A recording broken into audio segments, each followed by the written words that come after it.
سورۃ النجم. میں کر چکا ہوں 3 صورتیں ہم نے پڑھ لی اس گروپ کی. سورۃ قاف وہ جامع ہے منفرد مزاج کی. پھر سورۃ الذاریات اور سورۃ الطور یہ آپس میں جوڑے کی شکل میں. اس میں آپ نے نہیں دیکھا کسی بھی رسول کا تذکرہ. اس میں جو بھی ہے یا قیامت کے احوال، جنت اور دوزخ، اور یا یہ کہ اللہ تعالیٰ کی نعمت ہے، اللہ کی قدرت ہے. اب یہ جوڑا ہے سورۃ النجم اور سورۃ القمر. اس میں بعض مضامین خاصے مشکل بھی ہیں دونوں صورتوں میں. بسم اللہ الرحمن الرحیم. والنجم اذا ہوا، قسم ہے ستارے کی جبکہ وہ گرے. اور عجیب بات یہ مشابہت یہ ہے کہ اگلی صورت جو ہے اقتربت الساعۃ وانشق القمر، چاند کا پھٹ جانا، 2 ٹکڑے ہو جانا. یہاں ستارے کا گرنا. والنجم اذا ہوا، قسم ہے ستارے کی جبکہ وہ گرتا ہے. یہ ہوا کے ساتھ ہوا جو بنتا ہے فعل ماضی، تو ہوا یہوی کہتے ہیں گرنا، نیچے کو اترنا. اور ہوا یہوا اس کے بعد یہ ہوائے نفس، خواہش نفس، اس سے مظاہرہ یہوا بنتا ہے. والنجم اذا ہوا، جب قسم ہے ستارے کی جب وہ گرے. ما ضل صاحبکم وما غوا، ستارہ گرتا ہے، گر سکتا ہے. تمہارا یہ ساتھی محمد صلی اللہ علیہ وسلم یہ نہ بھٹک سکتا ہے نہ گمراہ ہو سکتا. ما ضل صاحبکم وما غوا. اور نوٹ کیجئے گا یہ اس کا مثنیٰ جو ہے اس مضمون کا آپ کو ملے گا آخری پارے میں سورہ تکویر ہوئی، وہاں بھی صاحبکم کا لفظ آیا ہے. وما صاحبکم بمجنون ولقد رآہ بالافق المبین وما هو علی الغیب بضنین وما هو بقول شیطان الرجیم. اصل میں نبی اکرم صلی اللہ علیہ وسلم نے جو حضرت جبرائیل کو دیکھا ہے، ایک تو یہ کہ جب حضرت جبرائیل وحی لے کر آتے تھے تو آپ کو نظر تو کچھ نہیں آتا تھا، فرشتہ نظر تو نہیں آتا تھا. وہ تو عرض کیا کہ وہ تو ایک عالم امر کی شے ہے، اور جو حضور کی شخصیت میں جو عالم امر کا حصہ ہے روح، اس پر براہ راست اس کا نزول ہے. وہ آنکھوں سے نظر نہیں آتا تھا. اس وحی کو آپ اپنے ان کاموں سے نہیں سنتے تھے. وہ تو نغمہ وہی ہے نغمہ کہ جس کو روح سنے اور روح سنائے. اور ویسے جب حضرت جبرائیل آتے تھے انسانی شکل میں، وہ ایک بالکل دوسری شکل ہے. وہ تو یہ کہ حضرت داہیہ کلبی جو ہے رضی اللہ تعالیٰ عنہ، وہ بہت حسین صحابہ میں سے بہت صحیح حسین انسان تھے. ان کی شکل میں بالعموم ان کی صورت میں حضرت جبرائیل آتے تھے، لیکن وہ وحی نہیں شمار ہوتی. ہم نے سننا وہ حدیث جس میں جبرائیل آئے اور حضور نے فرمایا جبریل تھے جو تمہیں تمہارا دین سکھانے آئے تھے، لیکن وہ قرآن میں نہیں ہے. سننا ہے، وہ قرآن نہیں ہے. البتہ یہ کہ حضرت جبرائیل کو ان کی اصل ملک کی شکل میں حضور نے اپنی ان آنکھوں سے 2 مرتبہ دیکھا ہے. ایک مرتبہ بالکل آغاز میں، جبکہ حضرت جبرائیل جو ہیں ایسے ظاہر ہوئے، حضور اتر رہے تھے غار حرا سے، جبل نور سے، تو آپ کو آواز آئی یا محمد. یہ پہلی وحی کے بعد جو فترت ہوئی ہے، کچھ عرصے کے لیے وحی رکی رہی، اس وقت واقعہ پیش آیا. آپ نے سامنے دیکھا، پیچھے دیکھا، کوئی نہیں، نظر کوئی نہیں آیا. پھر تھوڑی دیر آپ چلے گئے، شاید مجھے کوئی دھوکہ لگا ہے، ایسی میں نے سنا ہے، کوئی آواز نہیں تھی. پھر آیا یا محمد. پھر دیکھا 2-3 مرتبہ کوئی نظر نہیں آیا، کچھ خوف سا محسوس ہوا. تیسری مرتبہ یا محمد، تو اچانک حضور کی نگاہ اوپر اٹھی تو حضرت جبرائیل فرشتے کی جو اصل شکل ہے اس میں وہ تھے افق پر، اور پورا افق بھرا ہوا تھا. تو اصل ملک کی صورت میں حضرت جبرائیل کو حضور نے اس وقت دیکھا.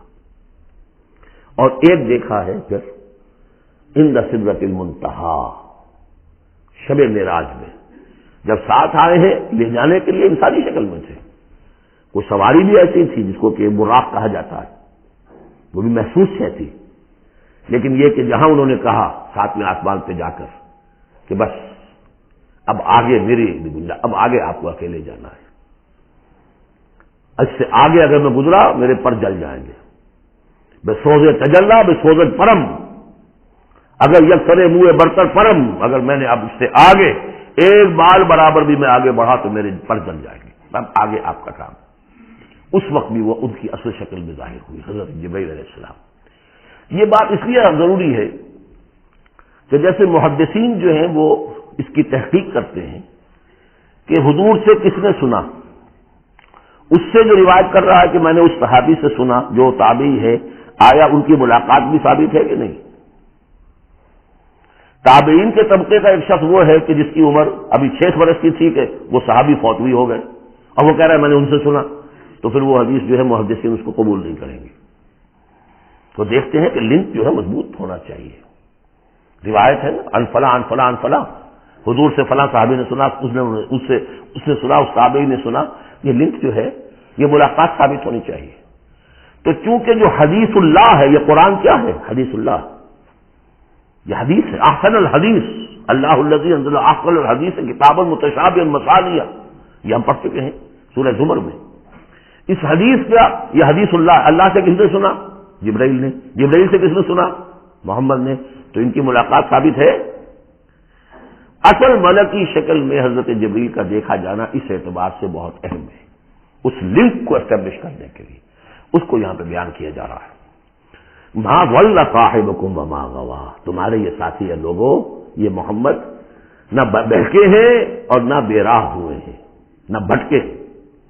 وما ينطق عن الهوى، اور یہ جو کچھ کہہ رہے ہیں اپنے جی سے نہیں کہہ رہے، خواہش نفس سے نہیں کہہ رہے۔ ان هو الا وحی یوحی، نہیں ہے یہ مگر وحی جو ان کی طرف کی جا رہی ہے۔ علمہ شدید القوی، انہیں تعلیم دی ہے، سکھایا ہے اس نے جو بہت طاقت والا ہے۔ یہاں حضرت جبرائیل ہے جو مراد ہے۔ علمہ شدید القوی، یہ قرآن کس نے سکھایا محمد کو؟ شدید القوی، ذو مرۃ، وہ بڑا زور آور ہے، فاستوی، وہ سیدھا ہوا، وہو بالافق الاعلی، اور افق اعلیٰ کے اوپر وہ محمد کو نظر آ رہا تھا صلی اللہ علیہ وسلم۔ ثم دنا فتدلی، پھر ذرا نیچے کو لٹکا، قریب آیا، فکان قاب قوسین او ادنی، اور پھر وہ اتنے قریب آ گیا کہ جیسے 2 کمانوں کا فاصلہ ہو یا اس سے بھی قریب۔ فاوحی الی عبدہ ما اوحی، پھر اس نے وحی کی اللہ کے بندے کی طرف جو وحی کی۔ وہ وحی کون سی تھی؟ وہ ہے اصل میں وحی رسالت، وحی نبوت جو تھی وہ تو شروع میں آ چکی، اس کے بعد یہ فترت ہو گئی تھی، کچھ وقفہ پڑ گیا تھا۔ شروع میں وحی جس سے کہ حضور کی نبوت کا ظہور ہوا ہے وہ تو ہے اقرا بسم ربک الذی خلق، خلق الانسان من علق، اقرا وربک الاکرم الذی علم بالقلم، علم الانسان ما لم یعلم۔ لیکن اب یہ سورہ مدثر کی آیات اس وقت نازل ہوئی، یا ایھا المدثر، جب حضور گھر آ گئے اور پھر آپ نے اپنی اہلیہ سے کہا، خوف زدہ تھے جو بھی منظر دیکھا تھا، ملک کی شکل، فرشتے کی شکل، اب وہ تو حضور ہی نے دیکھا جو دیکھا، ہم تو نہیں سمجھ سکتے کہ آپ نے کیا دیکھا، لیکن یہ کہ اس کے بعد آپ آئے، آپ نے کہا مجھے کمبل اڑا دو، لحاف اڑا دو، لحاف اوڑھ کر آپ لیٹ گئے، تو پھر وہ وہی یا ایھا المدثر قم فانذر وربک فکبر، اے لحاف میں لپٹ کر لیٹنے والے کھڑے ہو جاؤ اور خبردار کرنا شروع کر دو لوگوں کو، اور تمہاری اس دعوت کا نقطۂ آغاز تو انذار ہے، اور اس کا ہدف دنیا میں تکبیر رب ہے، رب کو بڑا کرو، اس کی بڑائی منواؤ، اس کی بڑائی نافذ کرو، اس کا نقشہ کھینچا گیا ہے۔ علمہ شدید القوی ذو مرۃ فاستوی وہو بالافق الاعلی ثم دنا فتدلی فکان قاب قوسین او ادنی فاوحی الی عبدہ ما اوحی ما کذب الفؤاد ما رأى، جو کچھ انہوں نے دیکھا ان کے دل و دماغ نے اسے جھٹلایا نہیں، یہ نہیں کہا کہ نہیں یہ کیا ہے۔ دیکھیے ایسا ہوتا ہے کہ غیر معمولی سی بات آپ دیکھیں تو ایک شک ہو جاتا ہے، میں خواب دیکھ رہا ہوں یا حقیقت دیکھ رہا ہوں۔ آتمی بینیم بیداری سو یارم یا بے خواب، اے اللہ جو میں دیکھ رہا ہوں یا ہم دیکھ رہے ہیں یہ بیداری میں دیکھ رہے ہیں، یہ خواب میں دیکھ رہے ہیں، وہ غیر متوقع چیز۔ لیکن نبی کو کوئی شک نہیں ہوا، ما کذب الفؤاد ما رأى، یکسوئی کے ساتھ دل و دماغ اور جو بھی آپ کی آنکھ دیکھ رہی تھی ان میں کوئی کانفلکٹ نہیں تھا۔ ما کذب الفؤاد ما رأى فتمارونہ علی ما یری، تو کیا تم اس سے جھگڑتے ہو اس چیز پر کہ جسے وہ دیکھ رہا ہے؟ اقبال نے کہا نا کہ قلندر ہرتے گوید دید گوید، جو شخص اپنا دیکھی ہوئی چیز بیان کر رہا ہے تم اس سے جھگڑ رہے ہو، تمہارے لیے تو وہ ایک غیب کی خبر ہے، اس نے تو دیکھا ہے۔ افتمارونہ علی ما یری وَلَقَدْ رَآهُ نَزْلَةً أُخْرَىٰ، اس نے تو ایک مرتبہ اور بھی دیکھا، کہاں دیکھا؟ عند سدرۃ المنتہیٰ، شب معراج میں سدرۃ المنتہیٰ، کوئی بیری کا درخت ہے، وہ کیسی بیری ہے؟ ساتویں آسمان کی بیری، وہ آخری حد ہے، مخلوق کوئی اس سے آگے نہیں جا سکتی۔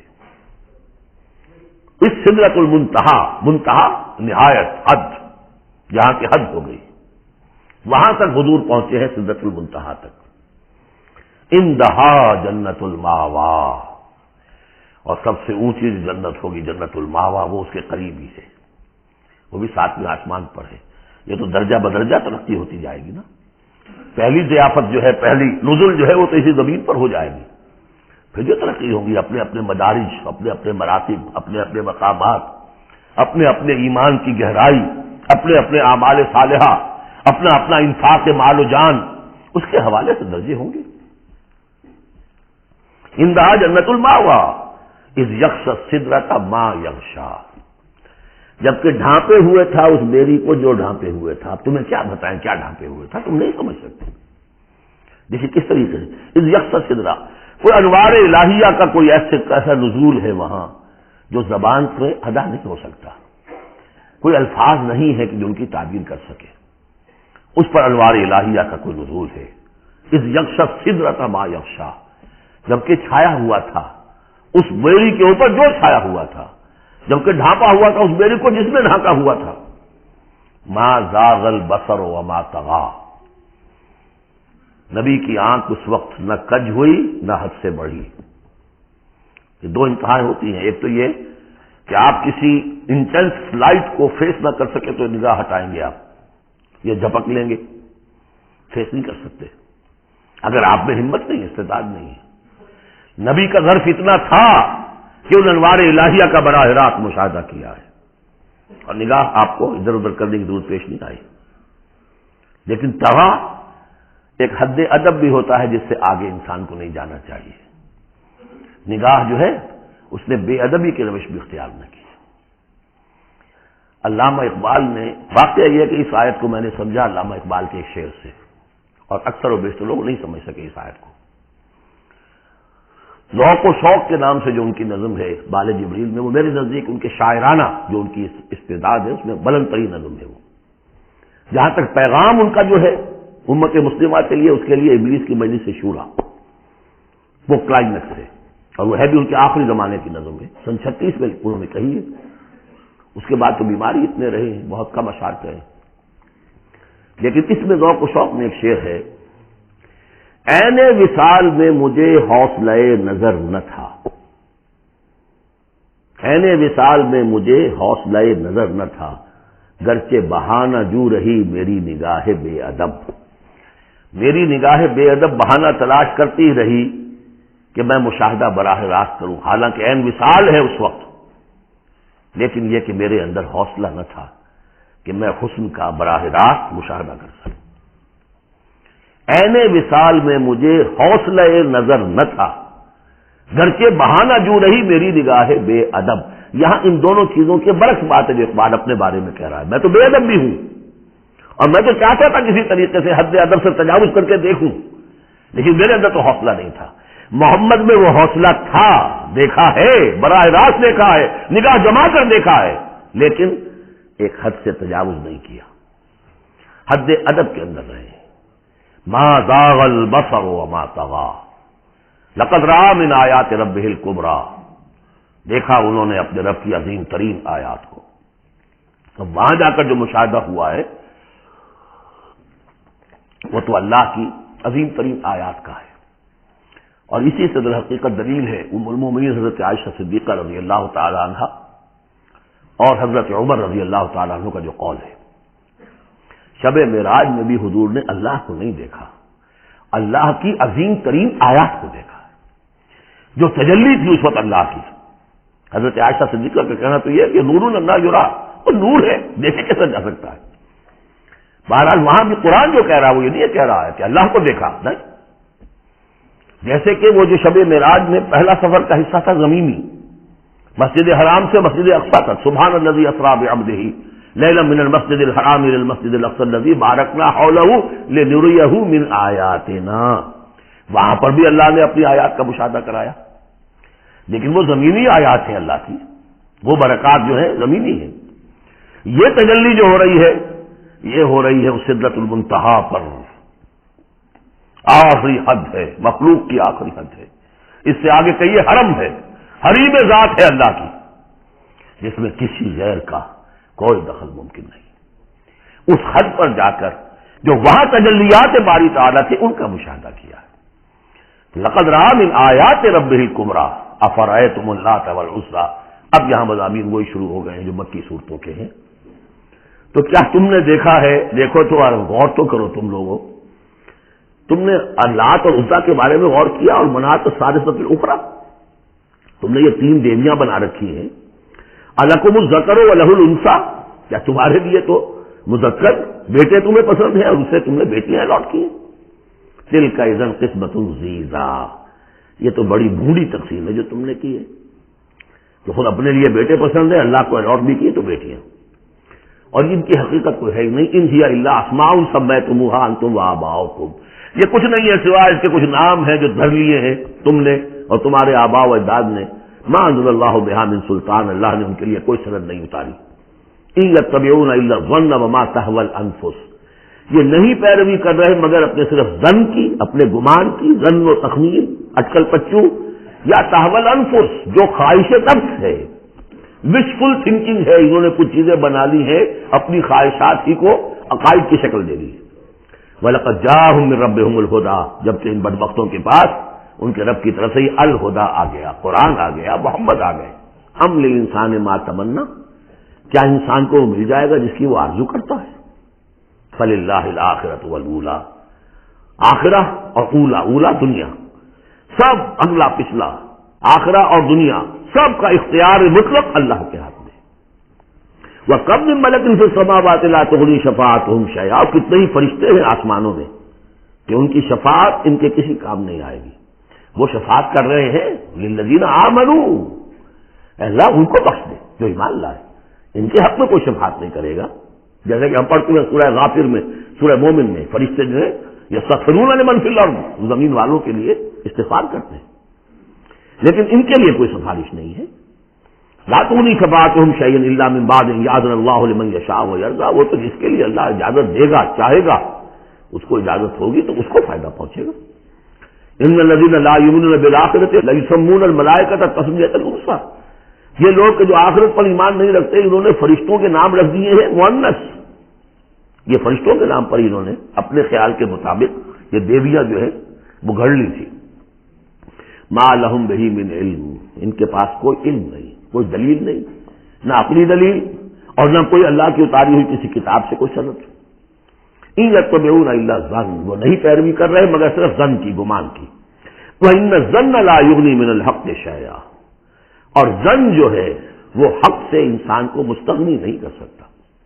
حق وہ ہے جو آ رہا ہے اللہ کی طرف سے، جو وحی کیا جا رہا ہے، یا پھر یہ ہے کہ انسان کا وہ علم ہے کہ جو ان السمع والبصر والفؤاد، اس سے جو حاصل ہو رہا ہے، اس کی آبزرویشن ہے، اور یہ سینس ڈیٹا کو پروسیس کر کے نتیجہ نکالتا ہے عقل سے، وہ علم ہے۔ علم و علمان، یا علم وہ ہے ایکوائرڈ نالج، اور یا علم یہ ہے جو ریویل نالج ہے، باقی ظن و تخمین کی کوئی حیثیت نہیں۔ فَأَعْرِضْ عَمَّنْ تَوَلَّىٰ، تو اے نبی جو پوچھ بول رہا ہے، روگردانی کر، آپ بھی اس سے ذرا اعراض کر لیجئے، آپ بھی اس کے زیادہ درپے نہ ہوں، زیادہ پیچھا نہ کریں ان کا۔ عن ذکرنا، جس نے پیچھ موڑ لی ہے ہمارے ذکر سے، وَلَمْ يُرِدْ إِلَّا الْحَيَاةَ الدُّنْيَا، اور اس کا کوئی مقصد نہیں ہے سوائے دنیا کی زندگی کے، اس نے مطلوب بنایا دنیا کی زندگی۔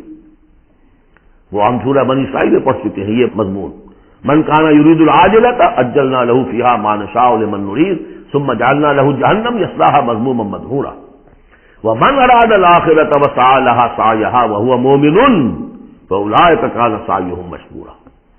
تو یہ لوگ جو ہے طالب ہیں دنیا کے صرف، ذالک مبلغهم من العلم، یہ ان کے علم کی رسائی یہیں تک ہے، اس سے آگے ان کے ذہن اتنے چھوٹے ہیں، ان کا درس اتنا تنگ ہے کہ آخرت کا علم جو ہے وہ ان کے ذہنوں میں آ ہی نہیں رہا۔ حالانکہ ذرا وسعت درس ہو تو انسان سوچے کہ کیا بس یہی دن عمر دراز مانگ کے لائے تھے، 4 دن، 2 آرزو میں کٹ گئے، 2 انتظار میں، کیا یہ زندگی ہے؟ اشرف المخلوقات، مسجود ملائک، اور زندگی یہ 30 40 50 برس؟ تو اسے پیمانہ روز و فردا سے نہ ناپ، جاویداں ہردم جواں پہم دواں ہے زندگی، وہ زندگی تو بہت طویل ہے۔ ذالک مبلغہم من العلم، یہ دنیا ہی کے اندر الجھ کر رہ گئے، یہی ان کی پہنچ ہے، رسائی ان کی علم میں اور فہم میں یہیں تک ہے۔ ان ربک هو اعلم بمن ضل عن سبیلہ، یقیناً آپ کا رب خوب جانتا ہے ان کو بھی کہ جو اس کی راہ سے بھٹک گئے، وہو اعلم بمن اہتدی، اور وہ خوب جانتا ہے ان کو بھی جو ہدایت پر ہیں۔ وللہ ما فی السماوات وما فی الارض، اور یقیناً اللہ ہی کا ہے جو کچھ کہے آسمانوں میں اور جو کچھ کہے زمین میں۔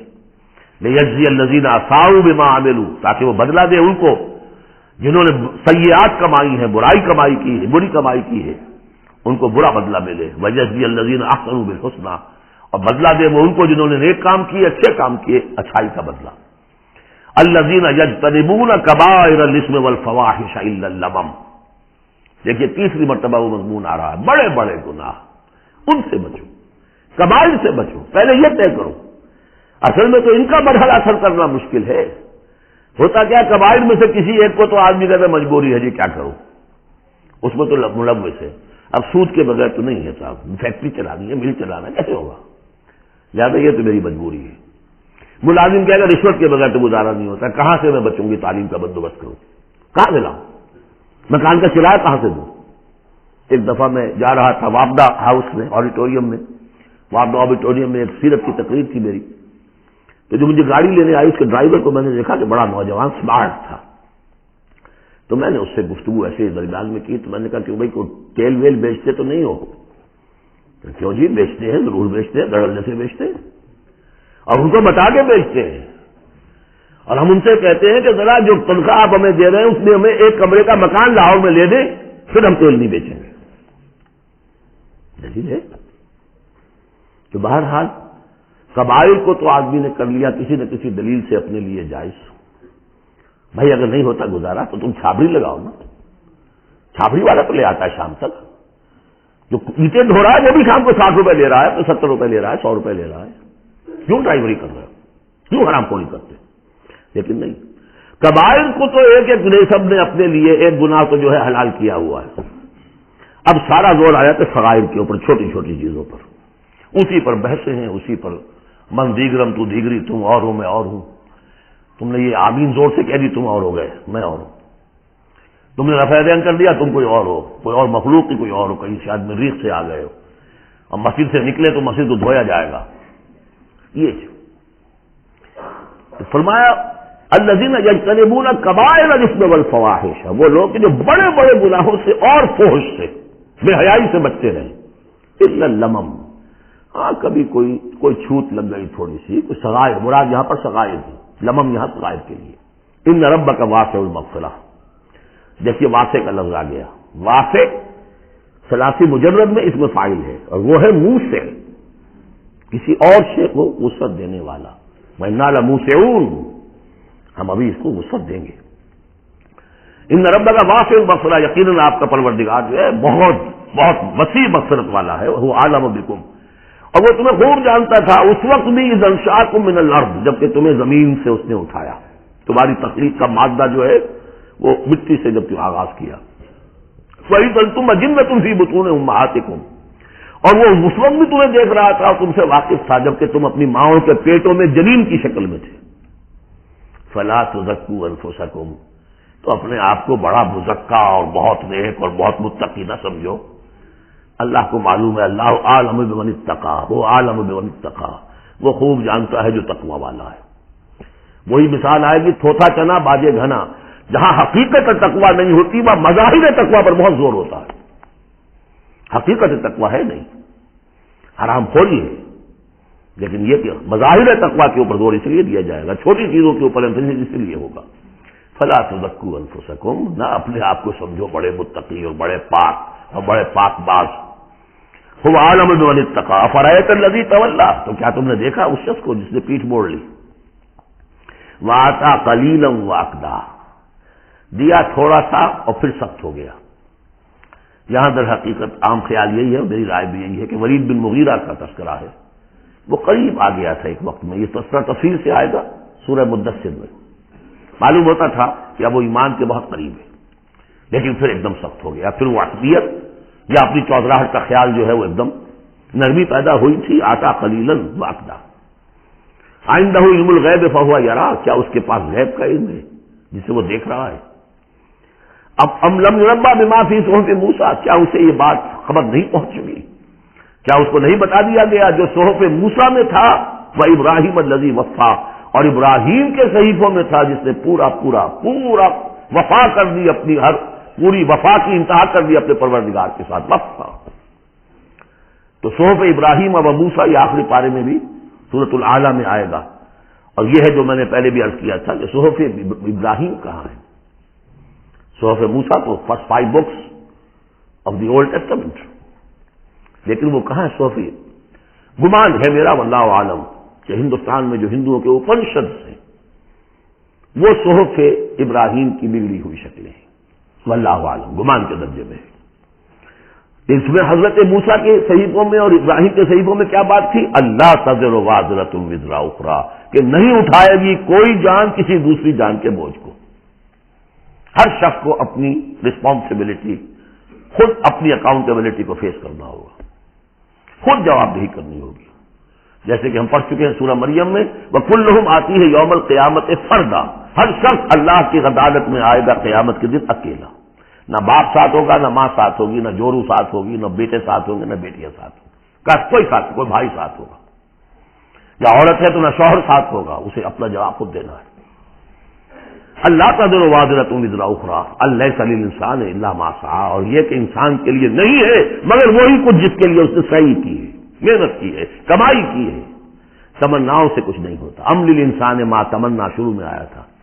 کیا تمناؤں سے کچھ مل جائے گا؟ کیا انسان کو مل جائے گا جو وہ چاہے گا؟ نہیں.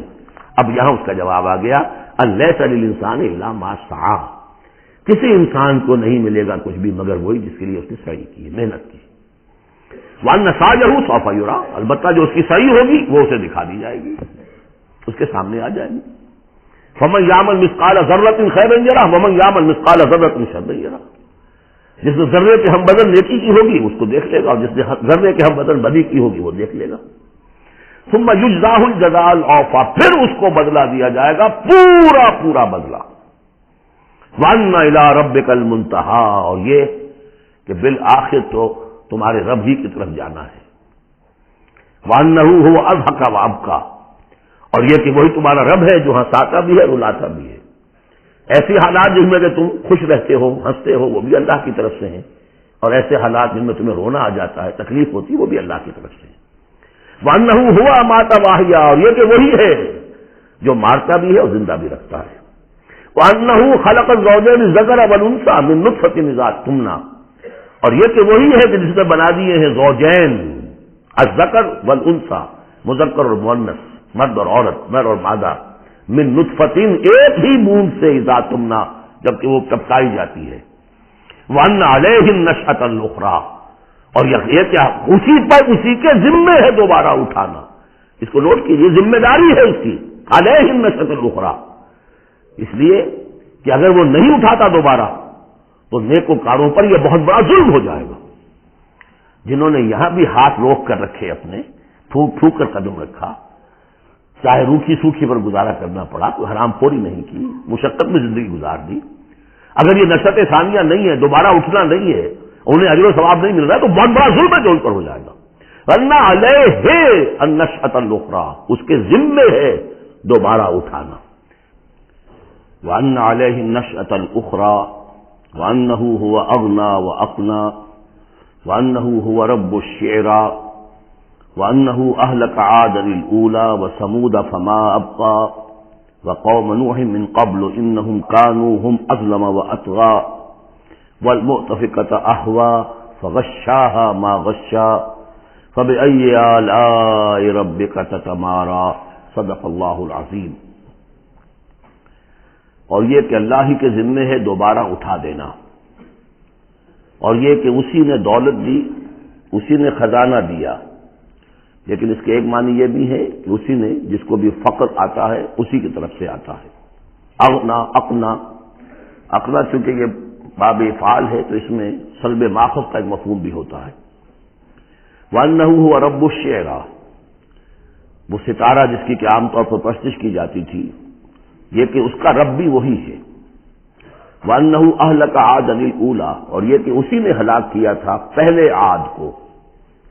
عاد وہ قوم تھی جو احقاف میں آباد تھی، جن کی طرف کہ حضرت ہود علیہ السلام مبعوث ہوئے تھے، لیکن اس کے بعد پھر جو قوم سمود وجود میں آئی، چونکہ اسی قوم عاد میں سے جو اہل ایمان تھے اور حضرت ہود علیہ السلام انہوں نے وہاں سے ہجرت کی، اور پھر ان کی نسل سے یہ دوسری قوم جو سمود وجود میں آئی، تو اسے عاد ثانیہ بھی کہا جاتا ہے کہ پہلے عاد وہ تھے، دوسرے یہ عاد ہیں۔ سمود کو بھی عاد ثانیہ کہا جاتا ہے کیونکہ یہ انہی کی نسل تھی۔ تو انہ اہلک عاد الاولیٰ، اسی نے ہلاک کیا تھا پہلے عاد کو، وثمود فابقیٰ، اور عاد ثانیہ یعنی سمود کو بھی، تو پھر کسی کو باقی نہ چھوڑا، وقوم نوح من قبل، اور ہلاک کیا تھا اس نے نوح کی قوم کو اس سے پہلے، انہم کانوا هم اظلم واطغیٰ، یقیناً وہ تو ان سے بھی بڑھ کر ظالم اور ان سے بھی بڑھ کر سرکش تھے، والمؤتفکۃ اہویٰ، اور وہ بستی کہ جسے اس نے پلٹ دیا تھا، الٹی ہوئی بستی کو اس نے پٹک دیا، اس سے مراد ہے سدوم اور عمورہ کی بستیاں، فغشاها ما غشا، اور پھر اس کو ڈھانپ لیا جس چیز نے کہ ڈھانپ لیا، جب اس کے اوپر ایک دفعہ تو وہ زلزلہ آیا اور تلپٹ کر دیا، اور پھر اس پر کنکروں کی بارش ہوئی تھی، فغشاها ما غشا، تو وہ کنکروں کی بارش نے پھر ان کو اب ڈھانپ دیا۔ فبأي آلاء ربك تتمارى، تو تم اپنے رب کی کون کون سی قدرتوں کے بارے میں تم اسے جھٹلاؤ گے یا ان کے بارے میں شک کرو گے۔ ھذا نذیر من النذر الاولیٰ، ھذا یہ یعنی محمد صلی اللہ علیہ وسلم یہ بھی ایک خبردار کرنے والے ہیں، جیسے کہ اور بہت سے خبردار کرنے والے پہلے آ چکے ہیں۔ من النذر الاولیٰ، پہلے کے، نذیر کی جمع نذر۔ ازفت الازفہ، آ چکی ہے قریب وہ آنے والی، لیس لہا من دون اللہ کاشفہ، اور نہیں ہے کوئی اس کو کھول دینے والا اللہ کے سوا۔ اس کے یہ بھی معنی ہے کہ جیسے کشتی کا لنگر کہیں ہو تو لنگر کھول کر لنگر اٹھا کر پھر کشتی کو روانہ کیا جاتا ہے، تو ایسے ہی وہ قیامت ابھی لنگر انداز ہے، لیکن اس کو روانہ کرنا، اسے چلانا اللہ ہی کا کام ہے جب وہ چاہے گا۔ اور یہ بھی ہے کہ اس کا علم جو ہے کہ کھول کر دکھا دیا جائے کہ وہ کب آئے گی، یہ بھی صرف اللہ کے پاس ہے، اس کے سوا کوئی نہیں ہے کہ جو بتا سکے کب آئے گی۔ افمن ھذا الحدیث تعجبون، تو کیا تم کو اس بات سے تعجب ہو رہا ہے؟ ھذا الحدیث، اس قرآن ہی کے بارے میں کہا جا رہا ہے، وَتَضْحَكُونَ وَلَا تَبْكُونَ، اور تم ہنستے ہو اور روتے نہیں ہو، وَأَنْتُمْ صَامِدُونَ، اور تم خوش فیلیاں کر رہے ہو، خوش گپیوں میں لگے ہوئے ہو، فَاسْجُدُوا لِلَّهِ وَاعْبُدُوا، پس سجدہ کرو اللہ کے لیے اور اسی کی بندگی کرو، اسی کی پرستش کرو، سجدہ کر لیجیے۔ اس سورہ مبارکہ میں جو زور خطابت ہے، جیسا کہ میں نے پہلے عرض کیا کہ ہم لوگ اس کا صحیح اندازہ نہیں کر سکتے۔ یہ جو عربوں کا ایک ذوق تھا، بڑے بڑے خطیب ان کے ہاں ہوتے تھے، خود حضور نے فرمایا ہے کہ ان من الشعر لحکمۃ وان من البیان لسحرا، بہت سے شعر ایسے ہوتے ہیں کہ جو حکمت پر مبنی ہوتے ہیں، حکمت کے خزانے، اور بہت سے بیان، بہت سے خطبے، بہت سی تقاریر ایسی ہوتی ہیں کہ جن میں جادو کا اثر ہوتا ہے۔ تو اس خطبے کے اندر جو خطابت کا جوش ہے، جیسا کہ میں نے عرض کیا، اب ظاہر بات ہے کہ وہ عرب اور خاص طور پر جو کہ پوری فصاحت اور بلاغت سے واقف ہوں وہ سمجھتے ہیں، لہذا اس کے بارے میں جو رائے آتی ہے وہ یہ ہے کہ آپ نے جس مجمع میں کھڑے ہو کر یہ سورت سنائی تو پورا کا پورا مجمع جو ہے دب بخود رہا، اور وہ ساکت و صامت ہو کر اس کو سنتے رہے۔ وہ کافر بھی تھے، اہل ایمان بھی تھے، بڑے بڑے دشمن بھی تھے حضور کے، لیکن یہ کہ اس کا ایسا زور تھا، اتنا اثر تھا، اتنی تاثیر تھی کہ دم بخود رہے۔ اور آخر میں جب حضور نے یہ آیت پڑھی تو سب کے سب سجدے میں گر گئے۔ البتہ بعد میں پھر انہوں نے بات بنا لی ایک، اور وہ واقعہ ہے تلک غرانیق العلا کا، جب ان سے کہا گیا تم بھی سجدے میں گر پڑے محمد صلی اللہ علیہ وسلم کا یہ کلام سن کر یا قرآن ان کی زبان سے سن کر، تو انہوں نے کہا کہ ہم نے تو سنا تھا کہ اسی میں انہوں نے یہ بھی فرمایا تھا جہاں ذکر آیا ہے افرأیتم اللات والعزی ومناۃ الثالثۃ الاخری، تو وہاں محمد نے یہ بھی کہا تھا تلک الغرانیق العلا وان شفاعتہن لترتجی، یہ بڑی اونچی دیویاں ہیں، بڑی اونچے مقام والی دیویاں ہیں، یہ لات اور منات اور عزا، اور یہ کہ ان کی شفاعت کی توقع ہے، شفاعت کریں گے۔ تو ہم نے چونکہ یہ آیت بھی سنی تھی، یہ بھی سنا تھا ان کے زمان سے، لہذا ہم نے سمجھا کہ بس اب جھگڑا ختم ہو گیا، اور محمد نے بھی ہماری دیویوں کو کسی درجے میں مان لیا، جھگڑا تو یہی تھا، لہذا ہم بھی ان کے ساتھ سجدے میں گر گئے۔ لیکن یہ گویا کہ ان کی سکون سازی تھی، یا یہ کہ بعض علماء کی یہ تعویل ہے کہ ہو سکتا ہے کسی شیطان نے جب کہ حضور پڑھ رہے تھے تو یہ الفاظ پڑھ دیے ہوں آواز ملا کر اور انہوں نے سنے ہوں، واللہ عالم۔ لیکن میرے نزدیک یہ اصل میں اس صورت کی تاثیر تھی، اس کی اتنی ہیبت تھی اس میں کہ اس کے نتیجے میں جب آخر میں یہ حکم آیا سجدہ کرو اللہ کو اور بندگی کرو اسی کی، تو وہ سب کے سب گویا کہ بے اختیار جسے ہم کہتے ہیں، فَأُلْقِيَ السَّحَرَةُ سَاجِدِينَ، جیسے القیہ کا لفظ آیا ہے کہ وہ جادوگر جو تھے حضرت موسیٰ علیہ السلام کا جو مقابلہ کرنے آئے تھے، فعل مجہول ہے، گرا دیے گئے جادوگر سجدے میں، جیسے کسی نے ان کو پکڑ کر اور الٹا کر دیا اور سجدے میں گرا دیا، یعنی بے اختیار کرنا انسان کا۔ تو ایسا ہی معاملہ اس صورت کے سننے پر بھی ہوا ہے، واللہ عالم۔ بارک اللہ لی ولکم فی القرآن العظیم ونفعنی وإیاکم بالآیات والذکر الحکیم۔